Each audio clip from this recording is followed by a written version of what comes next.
কাইলৈ শ্বহীদ দিৱস কাইলৈ মুকলি কৰা হ'ব বৰাগাঁৱত নিৰ্মাণ কৰা শ্বহীদ স্মাৰক ক্ষেত্ৰ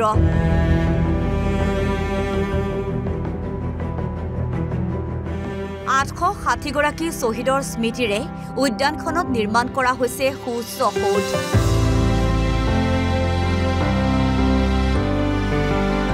এই শ্বহীদ স্মাৰক ক্ষেত্ৰ মুকলি কৰিব মুখ্যমন্ত্ৰী ডক্টৰ হিমন্ত বিশ্ব শৰ্মাই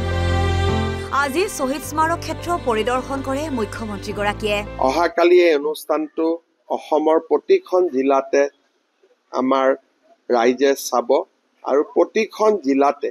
শ্বহীদ প্ৰণামো তোমাক গীতটি পৰিবেশন কৰিব গুৱাহাটীতো এই গীতটি পৰিবেশন হ'ব আৰু অসমৰ বিভিন্ন জিলা সদৰত হাজাৰ হাজাৰ যুৱক যুৱতী অহাকালি শ্বহীদ প্ৰণামো তোমাক গীতটো পৰিবেশন কৰিব অত্যাধুনিক ৰূপত নিৰ্মাণ কৰা শ্বহীদ ক্ষেত্ৰখনত থাকিব সাউণ্ড আৰু লাইটৰ ব্যৱস্থা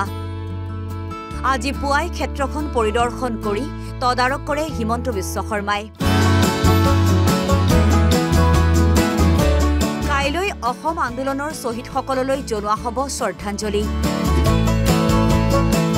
উদ্বোধনী অনুষ্ঠানত পৰিবেশন কৰিব শ্বহীদ প্ৰণামো তোমাক শীৰ্ষক গীতটি কাইলৈৰ দিনটো অসমৰ জাতীয় জীৱনৰ এক স্মৰণীয় দিন বুলি উল্লেখ কৰে মুখ্যমন্ত্ৰীগৰাকীয়ে শ্বহীদসকলৰ বাবে চৰকাৰে প্ৰথমবাৰৰ বাবে এটা পদক্ষেপ লোৱা বুলিও মন্তব্য কৰিলে মুখ্যমন্ত্ৰী ডক্টৰ শৰ্মাই প্ৰায় 400 শ্বহীদৰ ফটোগ্ৰাফ নাই আমি খালি আপোনালোকে একজেক্ট সংখ্যাটো পাব সেই স্থানবিলাক আমি খালি ৰাখি থৈছো সেইকাৰণে আমি বিভিন্ন সময়ত 860 জন শ্বহীদো কওঁ 855 জনো কওঁ কিন্তু একজেক্ট কথাটো হৈছে যে নাম ঠিকনা আছে ফটোগ্ৰাফ নাই কাৰোবাৰ ফটোগ্ৰাফ আছে নাম ঠিকনা নাই গতিকে শেষৰ ফালত 10-15 জনৰ ক্ষেত্ৰত এটা কনফিউজন আছে কিন্তু আটাইতকৈ ডাঙৰ কথা প্ৰায় 400 শ্বহীদৰ আমি ফটোগ্ৰাফ পোৱা নাই ইফালে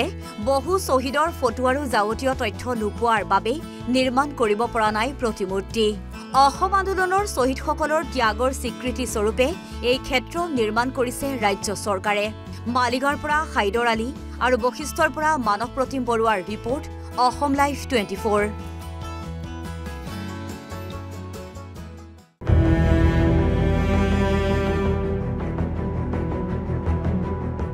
কাইলৈ শ্বহীদ দিৱস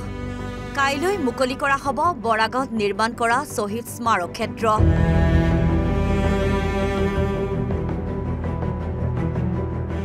860 গৰাকী শ্বহীদৰ স্মৃতিৰে উদ্যানখনত নিৰ্মাণ কৰা হৈছে সুউচ্চ সৌধ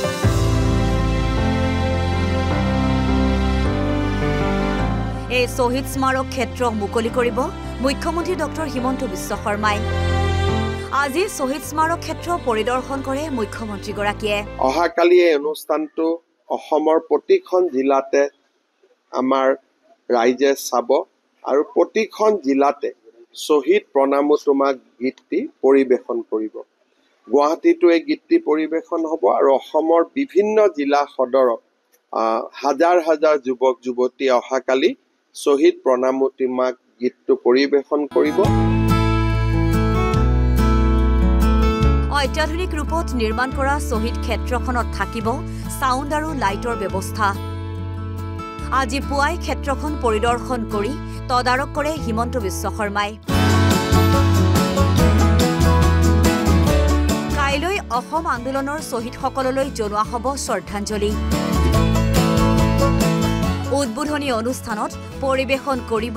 শ্বহীদ প্ৰণামো তোমাক শীৰ্ষক গীতটি কাইলৈৰ দিনটো অসমৰ জাতীয় জীৱনৰ এক স্মৰণীয় দিন বুলি উল্লেখ কৰে মুখ্যমন্ত্ৰীগৰাকীয়ে শ্বহীদসকলৰ বাবে চৰকাৰে প্ৰথমবাৰৰ বাবে এটা পদক্ষেপ লোৱা বুলিও মন্তব্য কৰিলে মুখ্যমন্ত্ৰী ডক্টৰ শৰ্মাই প্ৰায় 400 শ্বহীদৰ ফটোগ্ৰাফ নাই আমি খালি আপোনালোকে একজেক্ট সংখ্যাটো পাব সেই স্থানবিলাক আমি খালি ৰাখি থৈছো সেইকাৰণে আমি বিভিন্ন সময়ত 860 জন শ্বহীদো কওঁ 855 জনো কওঁ কিন্তু একজেক্ট কথাটো হৈছে যে নাম ঠিকনা আছে ফটোগ্ৰাফ নাই কাৰোবাৰ ফটোগ্ৰাফ আছে নাম ঠিকনা নাই গতিকে শেষৰ ফালত 10-15 জনৰ ক্ষেত্ৰত এটা কনফিউজন আছে কিন্তু আটাইতকৈ ডাঙৰ কথা প্ৰায় 400 শ্বহীদৰ আমি ফটোগ্ৰাফ পোৱা নাই। ইফালে বহু শ্বহীদৰ ফটো আৰু যাৱতীয় তথ্য নোপোৱাৰ বাবে নিৰ্মাণ কৰিব পৰা নাই প্ৰতিমূৰ্তি। অসম আন্দোলনৰ শ্বহীদসকলৰ ত্যাগৰ স্বীকৃতি স্বৰূপে এই ক্ষেত্ৰ নিৰ্মাণ কৰিছে ৰাজ্য চৰকাৰে।